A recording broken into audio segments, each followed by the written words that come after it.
Hello বন্ধুরা, তোমরা সবাই কেমন আছো? আশা করি সবাই ভালো আছো। দেখো আমরা ৩ যা মিলে খেতে বসে গেছি।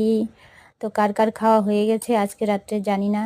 তো তোমরা সবাই খেয়ে নিয়েছো কিনা বুঝতেও পারছি না। তো তোমরা কমেন্ট করে জানিও খেয়েছো কিনা। তো আমরা দেখো ৩ যা মিলে ফ্রাইড রাইস আর হচ্ছে চিকেন কষা খাচ্ছি।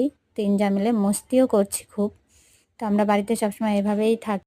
অ্যাকচুয়ালি আমি জানি না ইউটিউবে নাকি অন্য কোনো মিউজিক শোনা গেলে নাকি কপিরাইট হয়, আমি তো ভালো করে জানি না।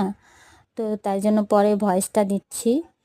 তো তোমাদের কেমন লাগলো বলবে অবশ্যই। তো মেজো যা, ছোটো যা, আমি ৩ যা বসেছি আর ভিডিওটা করে দিয়েছে আমার এক ভাসুরের মেয়ে। তো ওর ভয়েসটাও খুব সুন্দর ছিল, তো দিতে পারলাম না। পাশে আমাদের ছেলে মিউজিক বাজাচ্ছিল সেই জন্য। তো ওকে, টাটা, গুড নাইট, তোমরা সবাই ভালো থেকো।